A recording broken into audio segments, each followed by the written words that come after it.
C'est une prison. La découverte de sa sexualité. Après, c'est tout ce qui est autour de la pureté de la personne avant de commettre l'acte de chair. J'ai l'impression de parler comme un religieux là d'un coup. C'est très subjectif et je pense qu'on peut perdre notre virginité plusieurs fois. Déjà perdre à part ça, Ouais, gagner, parce que je gagne quelque chose de nouveau. Mais je pense qu'on est vierge à chaque partenaire. Ah, tu veux une définition genre claire? C'est quand t'as encore rien fait, t'as jamais eu de relation sexuelle quoi. ሓንቲ ጓል ኣንስተይቲ ጨሪሳ ርክክብ ጌራ ዘይትፈልጥ ጾታዊ ርክክብ ጌራ ዘይትፈልጥ ኣወዳትከ ኣወዳት እውን Si on prend le concept de base, la virginité, c'est est-ce que tu as déjà eu une relation sexuelle ou pas? Après, il faut savoir définir le rapport sexuel. La plupart du temps, ça désigne plus un rapport pénétratif. La virginité, en tout cas chez la femme, c'est être pénétrée. S'il y a une pénétration, on n'est plus vierge. Mais si, quand par exemple deux femmes font l'amour, par contre, elles vont rester vierges parce qu'il n'y a pas forcément une pénétration. Et les lesbiennes, elles sont vierges toute leur vie en fait. Exactement.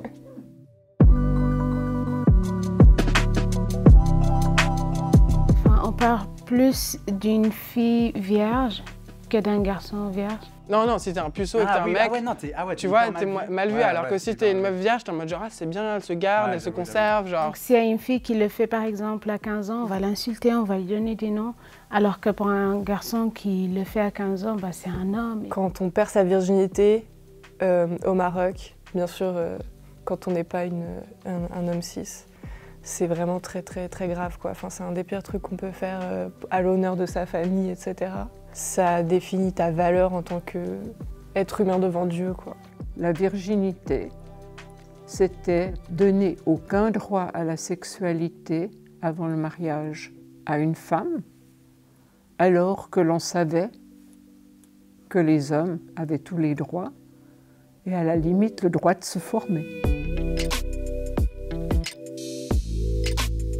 Ce que je sais aussi, il y a des médecins, on fait un test de virginité pour prouver que cette personne, femme, n'a pas fait un acte de chair avant le mariage. Il y avait un truc avec l'hymen. Enfin, on peut savoir si une fille est vierge par rapport à son hymen. Une femme lesbienne qui a 40 ans, qui a toujours été lesbienne et qui a eu des compagnes, même si elle n'a jamais eu de rapport pénétratif, le fait qu'elle ait encore son hymen ou pas, pour moi, c'est pas ça qui donne la définition.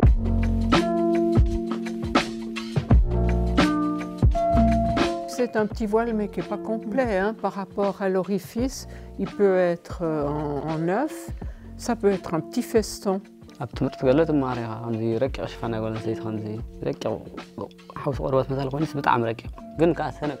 Il faut imaginer ça comme une membrane ou un élastique, plus ou moins souple selon les personnes. L'hymen, pour moi, c'est un tissu qui se retrouve à l'intérieur de la vulve ou du vagin de la femme. Mais on dit pas genre ouais, quand il y a pénétration, on brise l'hymen, je sais pas quoi. Bah moi j'ai l'impression que c'est surtout du mythe. Elle n'est pas perforée, elle est quelque part un peu déchirée, étirée.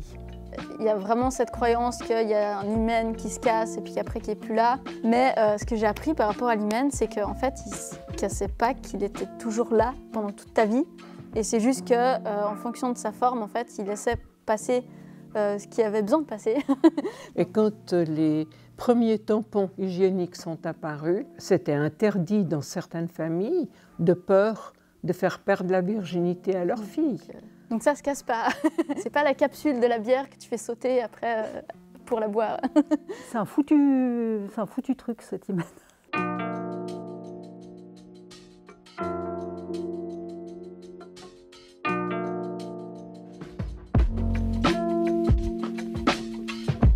L'excision, c'est un ensemble de modifications rituelles qui se fait généralement sur les mineurs et qui concerne l'appareil génital externe féminin ou la vulve. On appelle cela aussi les mutilations génitales féminines car on veut montrer par cela les effets néfastes que ça peut avoir sur la santé physique, psychologique, sexuelle et reproductive des femmes. L'Organisation mondiale de la santé reconnaît 4 types d'excision. Du prépuce du clitoris à l'excision de la partie externe du clitoris, avec ou sans excision des lèvres, en passant par la fermeture de l'ouverture vaginale et urinaire par la position des lèvres. Mais il existe également d'autres pratiques telles que le piercing ou le stretching des lèvres. Il y a beaucoup de types d'excision. Une des types, c'est de couper le bout de clitoris. On coupe vraiment une petite partie de l'organe alors que la plus grosse, elle se retrouve à l'intérieur.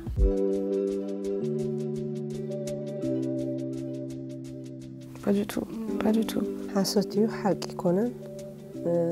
ናይ ጓል ኣንስተይቲ ፅቡቅ ኣይኮነን ጠቕላላ ናይ ወዲ ግን ፅቡቅ እዩ ማለት ፎርም ኣለዎ ከምኡ ኢልና ንሓስብ ኒሕና ኣብዚ ሰዓት እዚ ከመይ እዩ ተኣሽሙ ኣይዶኖ ግን ንወዳት ሳዕቤን ዘለዎ ኣይመስለናን Il y a plein de motivations derrière l'excision. Ce sont souvent des raisons socioculturelles et non religieuses. On retiendra 3 exemples.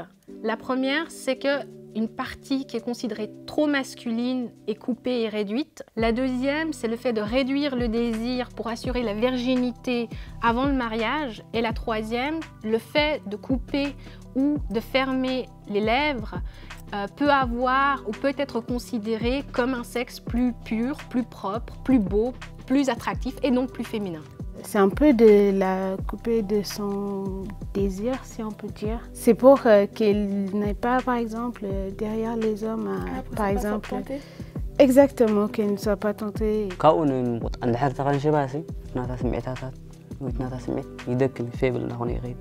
ባህሊ ነይሩ እታ ጓል ድንግልነታ ክትሕሉ መታን بدنجلا ختصنح بحصيرو معناتيو قدم ينيرو ግን ኣብ ኩሉ ቦታታት እዩ ወላ ኣብ ከተማ ወላ ኣብ ገጠር እንድሕ ኣኸን ሽብናያ ሓንቲ ጓልሲ በቲ ባህሊ ዝጸንሐ በቲ ባህሊ ዝበሃል ኣብ ካልእ ሰብኣይ ኣይትጥምትን ያ ማለት እዩ ስለዚ ትድንግለነታ እንድሕሪ ታጓል ዘይተኸንሽባሲ ብንእሽታ ከላ ናይ ሴክስ ድሌት ተሕድርሞ ብዙሓት ኣወዳት ከይተመርዓወት ድንግልና ኣኸይት نخالق سب كيتب تباهيلي حسوتي جن قدم كم إذا مثلاً نيرو سبيشال ودي أفتي متحف قدس وين على مثلاً ياب دحرسهم من مولادو خنشب على وزبل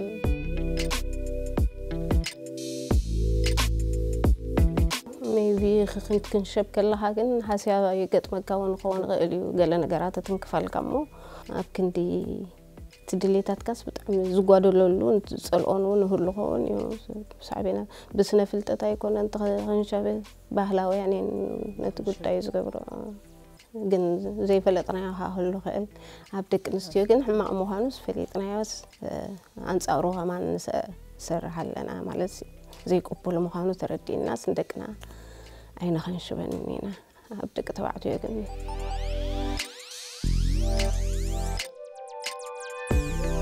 Ça aussi, je ne peux pas répondre à la place de la personne concernée, mais je pense que c'est peut-être moi. Si on te blesse, si on te coupe un organe, tu le ressentiras toute ta vie.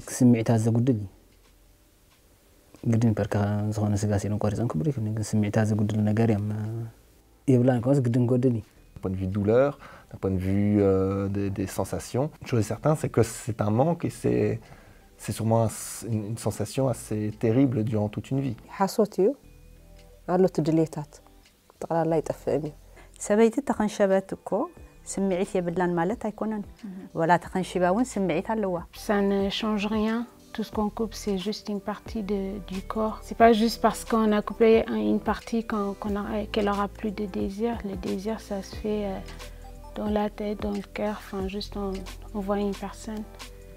Donc pour moi, ça change rien. Okay.